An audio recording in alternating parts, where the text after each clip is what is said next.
안녕하세요. 고려대학교 DSB 연구실 석사과정 김수빈입니다. 이번 트랜스포머 서베이 논문에서 제가 다룰 부분은 1에서 5페이지에 해당하는 인트로덕션과 백그라운드 파트입니다. 목차 구성은 다음과 같습니다. 이번 발표는 논문의 목차 구성과 동일하게 진행됨을 말씀드립니다. 먼저 인트로덕션에 소개된 트랜스포머 기반 모델 연구 동향입니다. 트랜스포머는 2017년 구글이 발표한 논문인 Attention is all you need에서 나온 모델로 기존의 시퀀스 투 시퀀스의 구조인 인코더 디코더를 따르면서도 논문의 이름처럼 Attention만으로 구현한 모델입니다. 특히 자연어 처리 태스크 중 머신 트랜슬레이션을 중점적으로 해서 제안된 모델입니다. 현재는 자연어 처리뿐만이 아니라 컴퓨터 비전, 음성 처리 등 다양한 분야에서 응용이 되고 있습니다. 트랜스포머는 현재 프리트레인드 모델, 사전학습 모델로서 여러 다운스트림 태스크에서 소타의 성능을 보이고 있습니다. 특히 트랜스포머 모델은 자연어 처리 분야에서 사전학습 모델로서 강력한 역할을 하고 있습니다. 자연어 처리 분야에서 특히 사전학습 모델이 많이 사용이 되는데 그 의미를 생각을 해보면 다음과 같습니다. 이미지나 음성 대비 자연어 텍스트는 데이터의 축적 속도가 매우 빨라 방대한 양으로 곳곳에 존재합니다. 이렇게 방대한 양의 데이터를 기반으로 모델을 학습시키는 것은 시간 비용적 측면에서 자원이 많이 필요하게 되는데 매번 모델을 새롭게 학습할 때마다 대용량의 텍스트를 가지고 처음부터 새롭게 학습을 시키는 것보다는 다양한 태스크에 특화된 학습을 진행하기 이전에 대용량의 텍스트로부터 기본적인 언어의 문법 및 의미를 미리 잘 학습해두고 이를 바탕으로 파인튜닝해서 높은 성능을 내는 연구가 활발하게 진행 중입니다. 이 트랜스포머 모델은 처음 공개된 연도인 2017년도 당시 기존의 RNN 계열의 단점을 해결하고 모델 병렬 처리를 가능하게 함으로써 빠른 학습 속도와 높은 성능을 자랑하며 NLP 분야 연구 동향에 큰 획을 그었습니다. 트랜스포머 모델 이후 이를 보다 개선하기 위한 연구가 활발하게 진행되어 오고 있는데 크게 다음 세 가지의 관점에서 변형 모델이 연구되고 있습니다. 첫째는 모델 에피션시에 대한 측면으로 트랜스포머 모델에서 사용하고 있는 셀프 어텐션 모듈로 인한 연산과 메모리 비효율성의 한계점을 개선하고자 하였습니다. 그 개선 방향으로는 라이트웨이트 어텐션, 디바이드 앤 컨커 메소드 등이 있으며 이와 관련된 자세한 내용은 이 다음 영상인 어텐션 리뷰 영상에서 설명드릴 예정입니다. 두 번째 관점은 모델 제너럴라이제이션에 대한 측면인데요. 트랜스포머는 기본적으로 유연한 구조의 성격을 지니며 인풋 데이터의 스트럭처럴 바이어스에 대해서 최소한의 가정만을 하고 있습니다. 따라서 적은 데이터셋으로 보다 로버스트한 모델 학습에 어려움이 있습니다. 본 논문에서 이야기하는 스트럭처럴 바이어스란 모델 디자인에 따라 달라지는 인풋에 대한 추가적인 가정인 인덕티브 바이어스의 일종이라고 생각하시면 되는데 트랜스포머는 오직 셀프 어텐션을 기반으로 동작하기 때문에 구조적 가정이 상대적으로 부족한 편에 속하고 따라서 높은 성능을 위해서는 대용량의 데이터가 필요하다고 합니다. 이러한 한계점을 개선하기 위해서 별도로 스트럭처럴 바이어스를 넣어주거나 레귤러라이제이션의 도입, 라지 스케일 언레이블 데이터에 대해 사전학습 진행 등의 방향으로 연구가 진행되고 있습니다. 세 번째로는 스페시픽한 다운스트림 태스크에 맞게 변형하는 응용 연구가 활발하게 진행되고 있습니다. 다음은 백그라운드에 대한 설명입니다. 바닐라 트랜스포머라고 하면 트랜스포머 모델이 처음 제안된 Attention is all you need 논문에서 설명하는 기본 트랜스포머 모델을 말합니다. 기본적인 트랜스포머 모델의 특징은 다음과 같습니다. 첫째, 트랜스포머 모델은 기본적으로 인코더와 디코더 구조를 지닌 시퀀스 투 시퀀스 모델입니다. 그리고 각 인코더와 디코더는 L개의 동일한 블록이 스택된 형태를 지닙니다. 인코더 블록은 다음과 같은 네 가지로 구성이 되는데 그 구성 요소에는 멀티-에드 셀프 어텐션, 포지션 와이즈 피드포워드 네트워크, 리지듀얼 커넥션, 레이어 노멀라이제이션이 있습니다.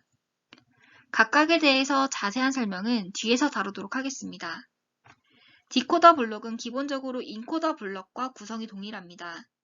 다만 차이점은 크로스 어텐션 모듈을 멀티-에드 어텐션과 포지션 와이즈 피드포워드 네트워크 사이에 추가했다는 것이고 디코딩 시에 미래 시점의 단어 정보를 사용하는 것을 방지하기 위해서 마스크드 셀프 어텐션을 사용했다는 것입니다. 참고로 본 논문에서 크로스 어텐션이라고 칭하는 것은 정확한 트랜스포머 논문의 표현으로는 인코더 디코더 어텐션임을 말씀드립니다. 그러면 트랜스포머 모델의 핵심이 되는 어텐션 모듈이 무엇인지 설명드리도록 하겠습니다. 어텐션의 기본 아이디어는 전체 입력 문장을 전부 다 동일한 비율로 참고하는 것이 아니라 해당 시점에서 예측해야 할 단어와 연관이 있는 입력 단어 부분을 조금 더 집중해서 보자는 것으로 쿼리와 키, 밸류를 기반으로 동작합니다. 여기서 쿼리는 현재의 히든 스테이트 값을 의미합니다. 그리고 키는 히든 스테이트와 영향을 주고받는 값을 의미합니다. 밸류는 쿼리와 키의 유사도가 반영될 대상, 가중합의 대상이 됩니다. 트랜스포머 논문에서 스케일드 닷 프로덕트 어텐션이라는 용어가 등장하는데 우선 이 용어의 의미를 하나씩 보면 스케일드는 다음과 같이 소프트맥스 함수의 그레디언트 베니싱 문제를 완화하기 위해서 스케일링을 해주었다는 의미입니다.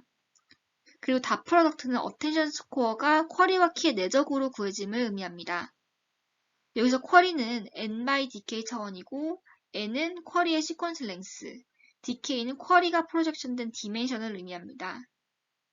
키는 n by dk 차원인데 여기서 m은 키의 시퀀스 랭스, dk는 키가 프로젝션된 디멘션을 의미합니다. 주의할 점이 쿼리와 키는 내적이 되어야 하기 때문에 dk 부분이 서로 차원이 같아야 합니다. 그리고 밸류는 n by dv 차원으로 프로젝션된 디멘션이 달라도 되지만 다음과 같이 로우와이즈 소프트맥스 값에 밸류가 내적되어서 가중합이 되기 때문에 m에 해당하는 부분이 키의 m에 해당하는 부분과 차원이 같아야 합니다. 이를 조금 더 자세하게 보면 다음 그림은 쿼리 매트릭스에서 행 하나에 해당하는 쿼리 벡터 하나의 어텐션 계산 과정입니다. 다음과 같이 각각의 키 값들과 내적이 되어서 아래와 같은 어텐션 웨이트가 구해지게 되고 이게 밸류 매트릭스와 곱해짐으로써 다음과 같이 이 쿼리 벡터가 키와 유사도의 정보를 반영한 벡터로 변형이 됩니다. 참고로 가중치로서 이 비큼친 부분을 해석을 해보면 이 쿼리와 키의 두 번째 해당하는 벡터의 유사도가 이 아래의 비큼친 부분에 해당이 되고 이 웨이트가 두 번째 밸류 벡터의 가중치로서 곱해지게 됩니다. 다음은 멀티헤드 어텐션에 대한 설명입니다. 멀티헤드 어텐션은 앞선 셀프 어텐션의 연산 과정이 여러 개의 헤드에서 수행되는 것을 뜻하며 여러 개의 헤드를 통해서 다양한 특징을 학습하고자 합니다. 이는 n by dm 크기의 임베딩에 대해서 구해진 쿼리 키 밸류 값을 바탕으로 헤드의 수만큼 병렬적으로 계산이 됩니다. 이렇게 구해진 헤드의 아웃풋은 컨케이트네이트 되어서 D모델의 차원으로 사용되고 다음 레이어에 전달이 되게 됩니다. 아래는 멀티헤드 어텐션을 나타내는 수식이며 각 헤드에 대한 아웃풋을 다음과 같이 컨캣을 하고 W5라는 매트릭스로 사용을 시켜주게 됩니다. 다음 그림을 통해서 한 번 더 이 과정을 이해를 해보면 다음과 같이 주어진 시퀀스 임베딩에 대해서 쿼리 키 밸류를 생성하는 웨이트 매트릭스에 의해 쿼리 키 밸류가 헤드마다 독립적으로 생성이 됩니다. 각 헤드별로 다음과 같이 어텐션이 계산이 되고 이 예시에서는 8개의 헤드가 컨캣되고 있습니다. 즉 헤드 1번, 그리고 2번, 그리고 8번 아웃풋까지 합쳐지고 있음을 알 수 있습니다. 이렇게 컨캣된 아웃풋이 W5라는 매트릭스와의 내적으로 D모델의 차원으로 사용이 됩니다. 즉 멀티헤드 어텐션 이전과 이후의 차원이 동일하게 유지가 되고 트랜스포머는 이와 같이 기본적으로 레이어 간의 차원을 계속해서 동일하게 전달하는 것을 추구합니다. 저희가 멀티헤드 어텐션에 대한 논의를 진행한 것이 있는데요.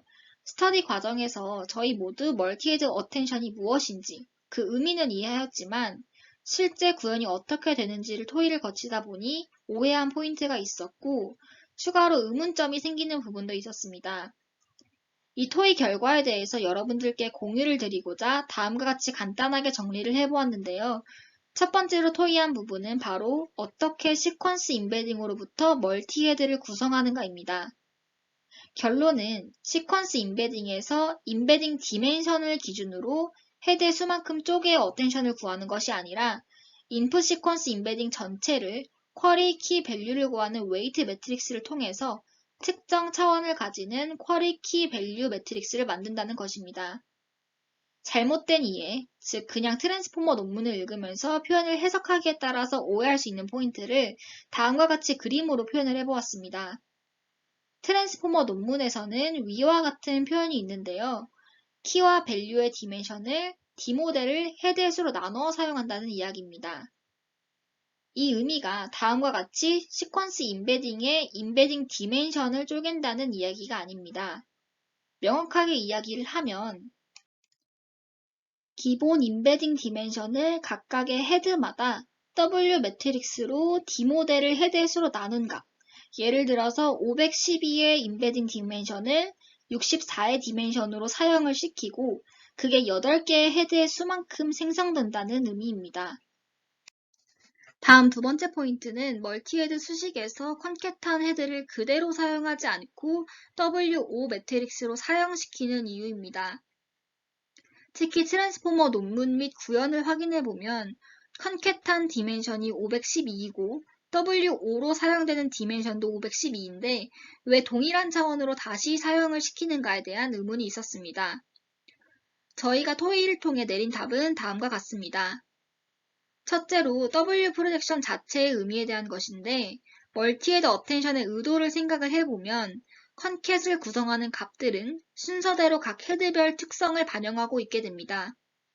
그래서 이를 그대로 컨캣하면 각 헤드의 특성 정보가 그대로 위치에 따라서 남게 되는데 이를 W5라는 프로젝션을 통해서 믹스업해서 사용하고자 하는 것입니다.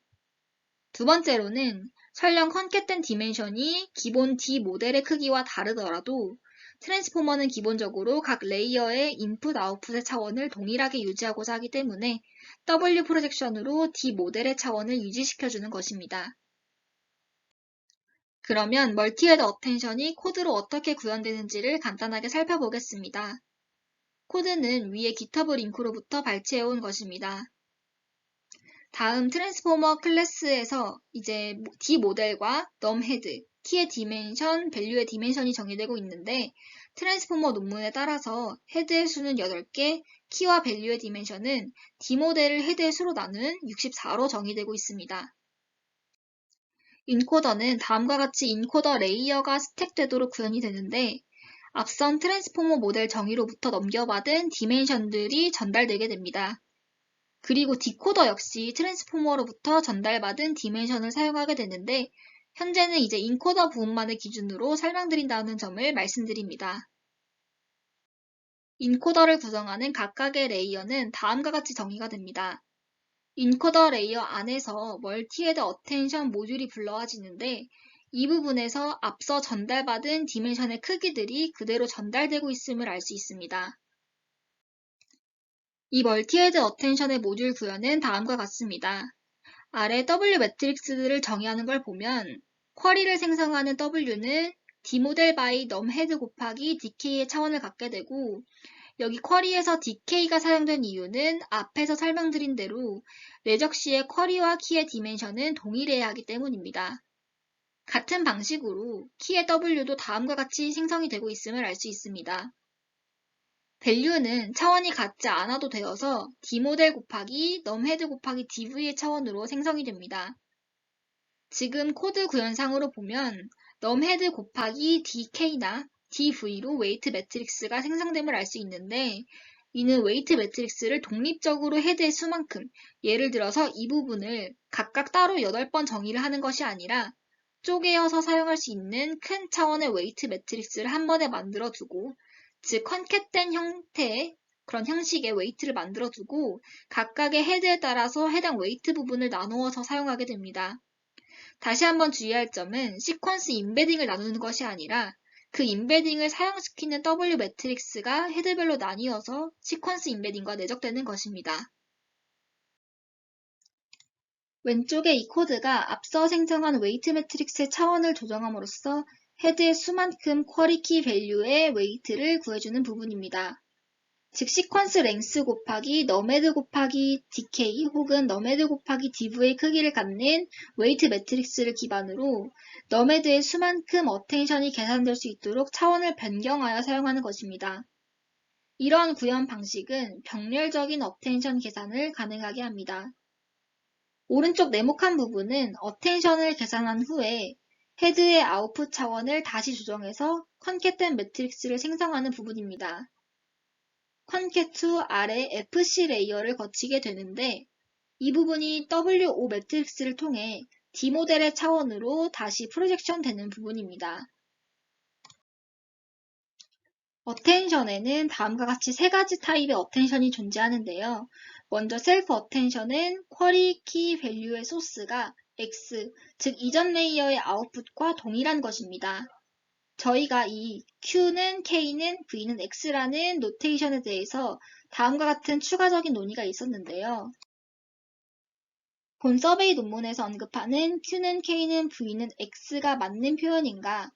쿼리키 밸류는 각각의 웨이트로부터 생성이 되는 것인데 이전 레이어의 아웃풋인 X와 동일하다는 것은 엄밀히 말하면 틀린 것이 아닌가가 토의의 주제였습니다. 확인 결과 아래의 수식을 보면 트랜스포머 서베이 논문에서는 W로 프로젝션 되기 전, 즉 쿼리키 밸류의 소스를 Q, K, V로 보고 있어서 Q는 K는 V는 X라는 표현이 맞게 됩니다. 참고로 Attention is all you need 논문에서 기본 어텐션 개념과 멀티헤드 어텐션 개념이 다음과 같이 별도로 분리되어서 정의가 되는데 Q, K, V가 프로젝션 된 이후의 값인지 아니면 프로젝션 되기 전의 값인지 구분해서 이해를 할 필요가 있습니다. 다시 돌아가서 이어서 진행을 해보면 두 번째 어텐션 종류는 마스크드 셀프 어텐션입니다. 이는 트랜스포머 디코더에서만 사용이 되는 것이고 디코더 부분에서 해당 시점 토큰에 대한 아웃풋을 생성하는 데 있어 해당 시점 이후의 토큰 정보를 사용하지 않고자 함을 목적으로 합니다. 특히 디코더의 특성상 제네레이션의 오토리그레시브 또는 커저런 특성을 반영하고자 하는 것이고 어텐션 스코어 매트릭스에서 마스킹할 부분의 값을 위와 같이 마이너스 무한대의 값으로 대체합니다.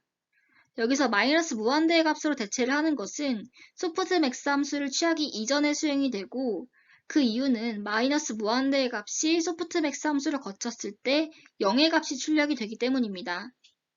마지막으로 크로스 어텐션이라는 것이 있는데 이 역시 트랜스포머 디코더에서만 사용을 하게 됩니다. 그리고 이는 정확한 표현으로 인코더 디코더 어텐션을 의미합니다.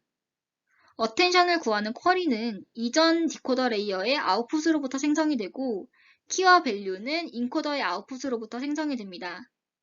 이렇게 인코더 디코더 간의 어텐션을 계산하는 의미를 생각을 해보면 이는 인풋 시퀀스 전반에 걸쳐서 디코더가 어텐드할 수 있도록 역할을 한다고 볼 수 있습니다.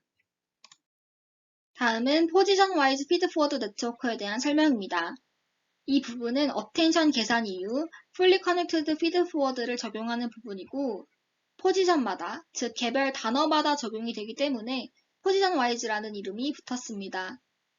한 인코더 혹은 디코더 블록 내에서 단어 간의 피드 포워드 네트워크의 파라미터는 공유가 되고 이 부분을 수식적으로 표현을 해보면 다음과 같은데 이를 뉴럴넷의 그림으로 보면 다음과 같이 각 토큰이 히든 레이어로 한번 프로젝션이 되고 다시 아웃풋의 차원으로 네트워크를 거치는 과정과 동일합니다.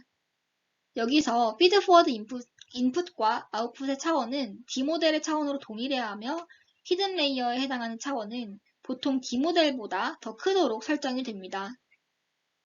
다음은 리지듀얼 커넥션과 노멀라이제이션에 대한 설명입니다. 이 부분은 그레디언트 익스플로딩 또는 베니싱 문제를 완화하고 보다 깊은 네트워크를 안정적으로 학습하기 위해 도입되었습니다. 리지듀얼 커넥션이란 다음과 같이 레이어를 거친 후에 그 아웃풋에 레이어를 거치기 이전의 X값을 더해주는 것을 뜻하고 레이어 노멀라이제이션은 각 중간층의 출력을 정규화해주는 것을 의미합니다. 다음으로는 포지션 인코딩에 대한 설명인데요. 트랜스포머는 인풋 자체를 시퀀셜하게가 아니라 하나의 매트릭스로 한 번에 받아 어텐션을 계산하는 형태입니다. 따라서 각 토큰이 병렬적으로 또는 독립적으로 연산 과정을 거치게 된다고 볼 수 있는데, 이러면 시퀀스가 내포하고 있는 순서 정보의 특징을 반영하지 못하게 됩니다. 따라서 트랜스포머는 다음과 같이 포지션 인코딩을 인풋 임베딩에 더해서 최종적인 인풋으로 사용하고 있습니다. 이를 통해 순서 정보를 어느 정도 반영해 줄 수 있게 됩니다. 트랜스포머의 기본적인 개념 설명은 여기서 끝이고, 트랜스포머 구조의 활용 방식에 대해 설명드리겠습니다. 첫 번째는 인코더와 디코더를 모두 사용하는 것으로 보통 시퀀스 투 시퀀스 모델링에서 사용됩니다. 다음은 인코더만을 사용하는 것으로 인코더의 아웃풋은 인풋 시퀀스의 레프레젠테이션으로 활용될 수 있습니다. 이렇게 인코더를 활용하는 모델들은 인코더로 생성된 레프레젠테이션을 바탕으로 클래시피케이션이나 시퀀스 레이블링 프로블럼을 해결하는 데에 사용하고 있습니다. 마지막으로 디코더만을 사용한 모델입니다. 디코더만을 사용할 때 기존 트랜스포머 구조의 디코더 내에 인코더, 디코더, 크로스 어텐션 모듈은 제거가 되고 보통 시퀀스 제너레이션, 예를 들어서 랭귀지 모델링에 사용이 됩니다. 다음은 연산 복잡도와 파라미터 수 분석입니다. 모델 복잡도와 파라미터 수는 다음과 같이 표현이 되는데 여기서 D는 히든 디멘션, T는 인풋 시퀀스 랭스를 의미합니다.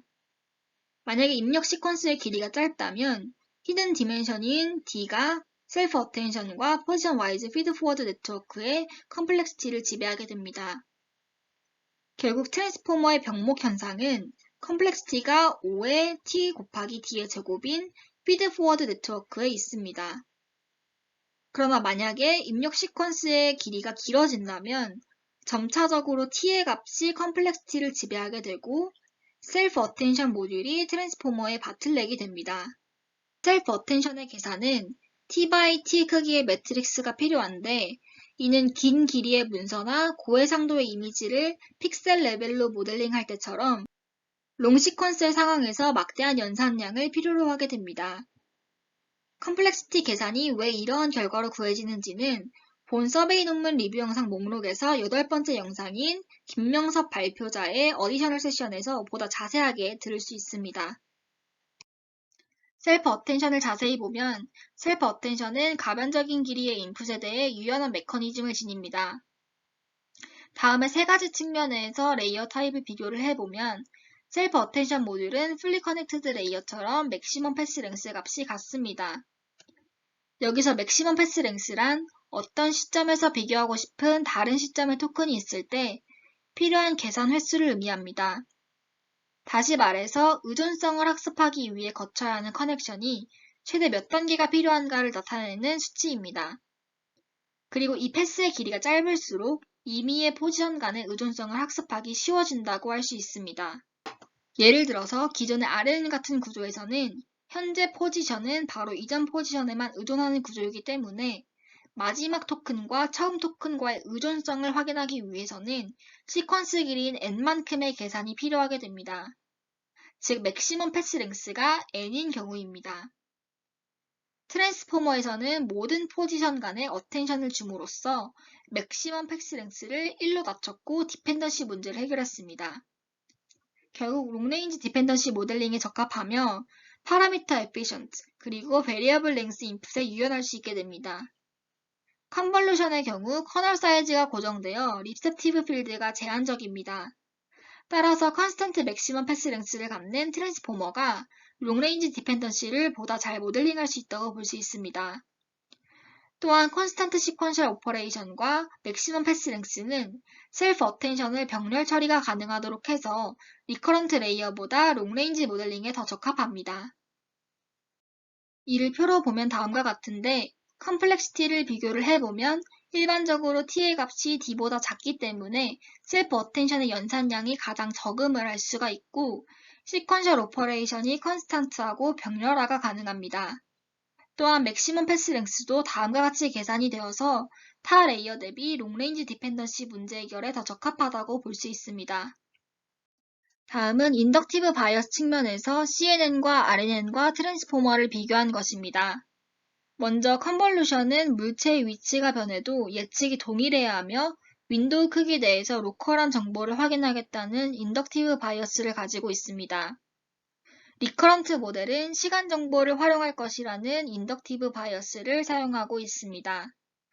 하지만 트랜스포머는 이러한 바이어스가 매우 적은데 위처럼 타임스텝이나 필터 크기 등에 대한 구조적인 가정이 없습니다.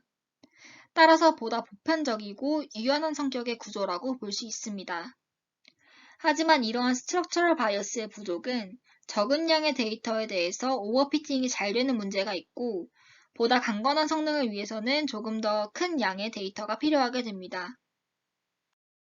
그리고 GNN과도 비교를 해보면 트랜스포머는 컴플리트 다이렉트드 구조의 GNN으로 볼 수 있습니다. 그리고 트랜스포머는 인풋 데이터 구조에 대해서 프라이어 놀리지를 사용하지 않습니다. 즉 그래프상에서 메시지 패싱이 오직 컨텐트 간의 유사도에만 의존한다고 볼 수가 있는데 특히 그래프의 스트럭처와 같은 프라이어 놀리지가 필요가 없습니다. 여기서 말하는 그래프 스트럭처란 그래프의 형태, 노드, 인접 행렬과 같은 것을 의미합니다. 이 그림은 서베이 논문에 실려있는 바닐라 트랜스포머 구조의 오버뷰 그림입니다. 참고해서 봐주시면 감사하겠습니다. 이상으로 제가 준비한 트랜스포머 서베이 논문의 인트로덕션과 백그라운드 부분의 리뷰를 마치겠습니다. 감사합니다.